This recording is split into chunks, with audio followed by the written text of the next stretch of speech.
வணக்கம். நான் கோயம்புத்தூர் திருமூலர் சித்தர் பீடம் சிவராஜ யோகி பேசுகிறேன். இன்று திருவள்ளுவர் தினம். திருவள்ளுவர் தின வாழ்த்துக்கள்.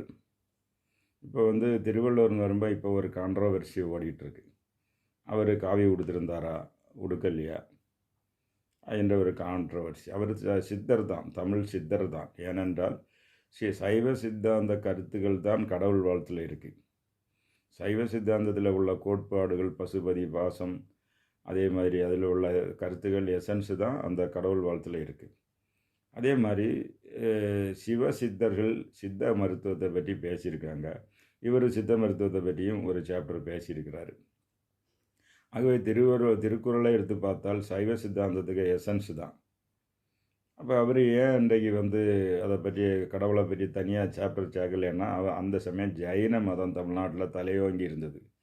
அதனால் அதுக்கு அந்த டைமில் அந்த நூலை அரங்கேற்றணும்னா அந்த சாப்டரை ஆட் பண்ணால் முடியாதுன்னு அவங்களுக்கு எதிர்ப்பு தெரிவித்தனால தான் அந்த சாப்டரை விட்டுட்டு அதை சொல்லாமல் இங்கே புகுத்தியிருக்காரு. இங்கே புகுத்தி கடவுள் வாழ்த்துலேயும் சித்த மருத்துவத்திலையும் மற்ற வழியாட்டு உள்ள சாப்டரில் புகுத்தி இருக்கார்.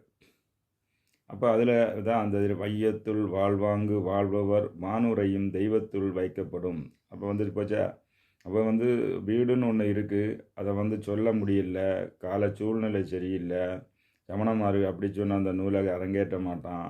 அப்போ என்ன செய்யணும், இதை தனியாட்டு சொல்லாமல் அறம்பொருள் இன்பத்துக்கு உள்ளே வச்சு சொன்னால் ஆட்டோமேட்டிக் அப்போ வாழ்வாங்கு வாழ்வர் அங்கே வீட்டுக்கு ஆட்டோமேட்டிக்காக போயிடும்.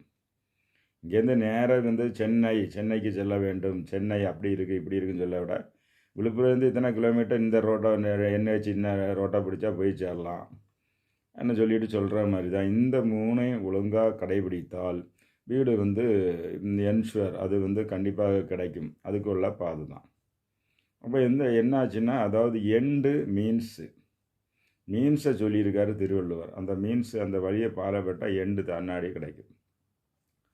அப்போ அது மாத்திரம் இல்லை, அன்றைக்கி உள்ள காலகட்டத்தில் 1.5 லைன் குறளை அக்செப்ட் பண்ணலை. அதனால் பொற்றாமரையெல்லாம் வச்சு அது இறைவன் அருள், இறைவன் ஏற்றுக்கொண்டார். மதுரையில் பொற்றாமரை குளத்தில் அதை ஏற்றுக்கொண்டால் இறைவன் சிவபெருமான் ஏற்றுக்கொண்டார். சிவபெருமான் ஏற்றுக்கொண்ட நூல். அது ஒரு வாழ்வியலும் இருக்குது, சைவ சித்தாந்தம் இருக்குது, சித்தா மெடிசனும் இருக்குது, எல்லாம் இருக்குது.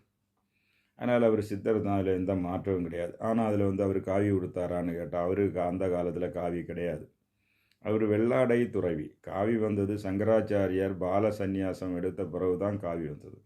அதற்கு முன்னாடி எல்லாம் பொண்டாட்டியை கூட தான் அகத்தியர் பலர் இருந்திருக்காங்க. அப்போ அவங்களாம் வெள்ளாடை தான் கொடுத்துருக்காங்க.